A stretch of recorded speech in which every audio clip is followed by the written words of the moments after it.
Donald Gordon Buckley. En 1953, Donald Gordon Buckley, âgé de 24 ans, a quitté sa vie à Sydney, en Australie. Marié et père de 3 enfants, dont une petite fille, il aurait eu des problèmes avec sa femme lorsqu'il a décidé de partir, abandonnant son poste d'ouvrier et cherchant un nouveau départ ailleurs. Au début, après avoir abandonné sa famille, Donald a effectué plusieurs paiements de pension alimentaire, probablement en raison d'une ordonnance du tribunal, mais peu de temps après, les paiements ont cessé et Donald a disparu de la carte. Pendant des décennies, personne n'y a plus pensé, mais en 2023, 7 décennies après sa disparition, la petite fille de Donald est allée voir la police pour essayer de découvrir ce qui s'était exactement passé et où il avait fini. La police de Nouvelle-Galles du Sud recherche des témoins ayant pu apercevoir le père de 3 enfants qui serait maintenant nonagénaire. Ils l'ont décrit comme un homme mince mesurant 1,70 m avec des cheveux bruns et des yeux marrons. Un porte-parole de la police a dit au Guardian « Nous pensons qu'une de 3 choses se produit. Il s'est suicidé, il a changé d'identité pour échapper au paiement de la pension alimentaire pour enfants ou il a été victime d'un acte criminel. Il n'est pas hors de question qu'il soit encore en vie. » Le porte-parole a ajouté que généralement la police n'enquête pas sur des affaires qui ont plus de 100 ans, mais comme seulement 70 ans se sont écoulés depuis la disparition de Donald, il reste encore du temps pour résoudre celle-ci. Dans le cadre de leur enquête, la police a parlé avec de nombreux organismes, y compris au sein du système judiciaire et de la force frontalière, mais n'a trouvé aucune trace de Donald après 1954. Sa petite fille, qui a déposé le rapport, Donna Truscott, a dit à la presse qu'elle avait décidé de s'adresser à la police après que son père, gravement malade, lui a dit qu'il voulait qu'elle découvre ce qui était arrivé à Donald. Le père de Donna est mort peu après. Il avait 4 ans lorsque son père est parti. Donna a enquêté sur l'affaire avant d'aller voir la police. En fouillant dans les archives judiciaires, elle a découvert la demande de divorce de sa grand-mère qui révélait que Donald était souvent violent. Elle a également découvert que son arrière-grand-père, le père de Donald, s'était suicidé en 1953, la même année où Donald a disparu. Dans la seconde moitié de 2023, les enquêteurs ont finalement retrouvé Donald, découvrant qu'il avait changé d'identité plusieurs fois au fil des années. Il est décédé le 16 janvier 1980, à l'âge de 49 ans, des décennies avant que sa petite fille ne commence à le rechercher. Bien qu'elle ne l'ait jamais rencontré, elle a été surprise de découvrir qu'il avait vécu une vie après avoir quitté sa famille en 1953. Elle a confirmé qu'une information que son père avait reçue il y a des années était véridique. Son père avait placé une annonce dans un journal de Sydney à la recherche de Donald et on lui avait dit qu'il avait été enterré sous un autre nom dans la ville de Moray. Le certificat de décès de Donald montrait qu'il avait utilisé de nombreux noms au fil des années. Il avait été Arthur Johnson, Arthur Harold, Alfred Johnson, Donald Gordon Johnson et Arthur Gordon Buckley. Donna a également remarqué que son grand-père aurait eu 50 ans lors de son décès et non 49. Elle se demandait aussi qui avait placé une plaque au cimetière qui disait « En souvenir affectueux de notre père » et qui énumérait les noms de ses enfants, y compris son père. Le rebondissement le plus bizarre de toute cette affaire, cependant, est survenu lorsque Donna a reçu un appel téléphonique de la police du Queensland. Elle avait précédemment téléchargé son acide désoxyribonucléique sur GEDmatch à la recherche de membres de sa famille et a été choquée d'apprendre qu'il y avait eu une correspondance avec une femme morte découverte dans un complexe d'unités à Brisbane. La femme avait été enterrée dans une zone verrouillée derrière un mur pendant 13 ans et a été identifiée comme Tanya Lee Glover, âgée de 38 ans, une cousine éloignée de Donna qu'elle n'a jamais rencontrée. Les restes squelettiques avaient été soigneusement enveloppés et ont été découverts par des nettoyeurs dans le bâtiment en décembre 2022. Le cas de Tanya reste non résolu. Jodie Roberts. Quand Jodie Roberts, une journaliste de 26 ans du News Tribune de Tacoma, a disparu en 1985, ceux qui l'entouraient soupçonnaient un acte criminel. Elle ne laisserait pas son chat sans surveillance, ni ne manquerait le travail. Mais il serait bientôt révélé que la vérité était bien plus bizarre que cela. Jodie a rejoint le journal en 1980, à seulement 22 ans. Selon tous les comptes, elle était une travailleuse assidue et s'est rapidement fait un nom en tant qu'enquêtrice tenace et obstinée. 5 ans plus tard, au moment de sa disparition, elle avait une solide réputation et était appréciée et respectée par ses collègues. Mais selon ceux qui l'entouraient à l'époque, quelque chose avait changé en elle. Jody était un peu abattue et parfois irritable. Elle semblait parfois presque erratique et ne prenait pas soin d'elle-même. Sa ligne fixe était fréquemment coupée, la rendant difficile à contacter. À l'époque, nul ne semblait savoir les difficultés de la jeune femme de 26 ans. Elle n'arrivait pas à payer sa maison et elle luttait contre les profondeurs les plus sombres de la dépression. Elle suivait une thérapie pour l'aider à accomplir des tâches de base comme payer ses factures et se rappeler de prendre une douche. La semaine du 13 mai, Jody a demandé quelques jours de congé, prévoyant de se rendre dans l'est de Washington avec un ami qui était rédacteur photo dans un autre journal. Cependant, la demande a été faite trop tardivement et son rédacteur lui a dit qu'elle ne pouvait pas prendre de congé. Jody a continué à venir travailler jusqu'au 17 mai, ce vendredi, qui était le dernier jour où l'un de ses collègues du journal l'a vue. Jody était de bonne humeur le week-end. Elle a fait la fête le samedi soir avec des amis jusqu'à environ 3h30 du matin, moment où elle a dit au revoir, disant à ses compagnons qu'elle rentrait chez elle. Sa dernière activité connue était le lundi 20 mai lorsqu'elle n'est pas allée travailler et a plutôt retiré tout son argent de son compte d'épargne. Le lendemain, un collègue est allé chez Jody la chercher, mais sa voiture n'était plus là. La porte verrouillée et les fenêtres fermées. Un rapport de disparition a ensuite été déposé. Les détectives ont reçu l'autorisation de ses parents de forcer l'entrée de la maison si nécessaire et ont découvert que la maison était en total désordre. Il y avait des vêtements et des papiers éparpillés partout, des excréments de chats sur le sol au lieu de la litière et une forte odeur désagréable imprégnait tout.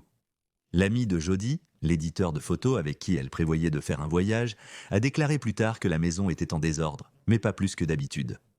Jody n'a jamais été très soigné. Cependant, il a déclaré qu'il était plus préoccupé par le fait que son chat d'intérieur se promenait à l'extérieur en miaulant. Le chat a été rapidement pris en charge par la mère de Jody, Marilyn, qui a dit que sa fille ne laisserait jamais son chat se débrouiller seul ou sans nourriture et eau. Bien que sa famille et ses amis craignaient qu'il se soit passé quelque chose de sinistre, beaucoup de collègues de Jody ont théorisé qu'elle était partie volontairement, certains partageant même ses croyances avec les enquêteurs. 5 jours après sa disparition, Jody est apparue au bureau de sécurité d'un centre commercial à Aurora, Colorado. Elle a dit qu'elle ne connaissait ni son nom, ni l'endroit où elle se trouvait. Elle portait un sweatshirt de l'université de Denver, portait les clés d'une Toyota avec un porte-clés initial, 1000 et une copie du livre Watership Down.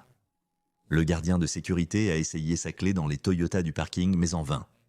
Il a appelé la police qui a fouillé son sac sans trouver de pièce d'identité. Bien qu'elle ait été emmenée dans une clinique de santé mentale et interrogée par des professionnels, elle n'a pas pu se rappeler de son identité. Elle était restée des mois dans la clinique pendant que les experts essayaient de lui faire retrouver la mémoire. On lui a diagnostiqué une amnésie psychogène, généralement déclenchée par une menace de mort ou par le fait d'être forcé dans une situation mettant sa vie en danger. Le 12 juin, les enquêteurs à Tacoma ont découvert le véhicule de Jody près du bâtiment de la ville du comté en centre-ville, un endroit loué par le journal pour ses reporters. La voiture était en désordre à l'intérieur, mal rangée, mais il n'y avait aucun signe de lutte, pas de sang, pas de cheveux, aucune indication de violence. De retour au Colorado, Jody a décidé de quitter la clinique et a été libérée le 10 septembre. Avec l'aide des autorités locales, elle s'est créée une nouvelle identité, Jane Doe, et a obtenu un nouveau numéro de sécurité sociale. Elle a choisi la date de naissance du 1er janvier 1963, bien qu'elle soit en réalité née en 1958. Au cours des années suivantes, Jody a obtenu un diplôme en littérature russe tout en travaillant comme serveuse pour s'aider financièrement. Elle a déménagé en Alaska en 1989 où elle a continué à travailler comme serveuse et l'année suivante, elle a rencontré un pêcheur nommé Dan Williams. Ils se sont rapidement mariés et ont eu 2 paires de jumelles, la première en 1993 et la seconde en 1995. Jody est également devenue douée pour travailler avec les ordinateurs, aidant les gens à vendre leurs articles sur eBay, qui en était à ses débuts à l'époque. Bien que ceux qui l'entouraient savaient qu'elle avait des problèmes de mémoire, elle n'en a jamais parlé. En 1997, les enquêteurs de Tacoma ont requalifié son affaire en homicide et ont commencé à réinterroger ceux qui la connaissaient. Selon un ami, elle a avoué avoir des épisodes de perte de conscience, mais ne consommait pas de drogue. Il a dit qu'elle avait parlé de personnages de livres qui se créaient, de nouvelles vies et de nouveaux départs, mais elle n'avait jamais exprimé le désir de le faire elle-même. Finalement, son ancien journal, le News Tribune, a publié un article en première page sur son cas, attirant l'attention d'une femme qui avait travaillé avec Jody en Alaska. Madeleine Wright, qui vivait à Washington à l'époque, a contacté les enquêteurs et a dit aux médias « Dès que je l'ai vu, je l'ai reconnu. J'étais extrêmement nerveux et complètement perdu. » Mais, frustrant, il n'y avait toujours pas de mouvement dans l'affaire. Le détective qui y travaillait a été retiré et donc l'indice est resté là, inutilisé pendant des semaines. Enfin, le détective Tom Jensen a repris l'enquête et une nouvelle publicité a poussé Madeleine à se manifester à nouveau. Les enquêteurs ont vite trouvé Jane Dee, habitant Sitka en Alaska, et l'ont contactée. Elle a dit qu'elle ne connaissait pas le nom de Jody Roberts et a raconté aux enquêteurs son premier souvenir de déambulation dans le centre commercial à Aurora. Elle voulait connaître son histoire et la police la lui a donnée. On lui a également dit qu'elle pouvait se lire sur le site web du News Tribune. Après avoir lu l'article, elle a contacté les enquêteurs désireux de rencontrer ses parents qui la pleuraient depuis 1985. Sa mère se souvient, sa personnalité c'est la même. Elle est comblée de bonheur et de satisfaction. Je ne l'ai jamais vue plus heureuse. Son mari a dit qu'elle était heureuse, exprimant des sentiments similaires. Elle a sa connexion avec sa famille. Bien que le buzz médiatique autour de Jody ait été accablant au début, il a finalement disparu. De nombreux experts en psychologie pensent comme beaucoup de ces types de cas que nous couvrons sur la chaîne, elle souffrait d'un état de fugue au moment de sa disparition. Dans les années qui ont suivi, Jody a pensé à publier un livre, mais y a renoncé. Elle a divorcé de son mari et déménagé en Oregon, mais a vendu la maison qu'elle y avait achetée en 2000. Elle était à la tête d'une entreprise en ligne qu'elle a fini par vendre à son associé. En 2017, son père était décédé et sa mère était en mauvaise santé. Elle a emménagé avec sa fille pour prendre soin d'elle. Ses membres de la famille qualifiaient Jody de recluse, concluant qu'ils ne sauraient probablement jamais ce qui lui est arrivé lorsqu'elle a disparu, ni comment et pourquoi elle a disparu.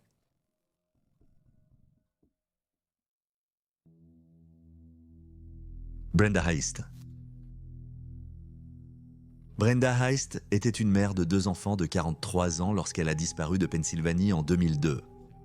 Selon un rapport de la British Broadcasting Corporation, Brenda, comptable pour un concessionnaire automobile, a effectué quelques tâches ménagères autour de la maison le matin du 8 février avant de déposer sa fille de 8 ans et son fils de 12 ans à l'école. Malgré le fait qu'elle avait laissé son dîner à décongeler, Brenda n'est jamais rentrée à la maison cette nuit-là et elle a disparu de la vie de ses enfants pendant plus d'une décennie.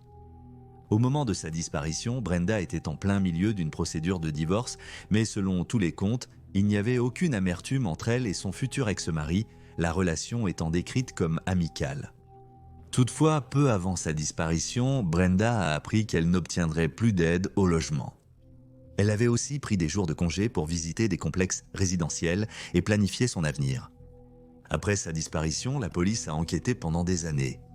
Ils ont inspecté la maison, interrogé les enfants et même soupçonné à un moment le mari, Lee, d'être responsable de la disparition.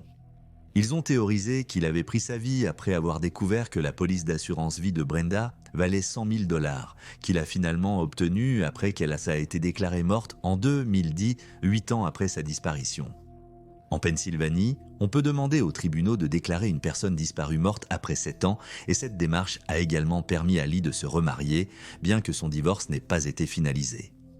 Lee se souvient qu'il a été évité par les voisins et la communauté locale dans son ensemble après avoir été enquêté par la police.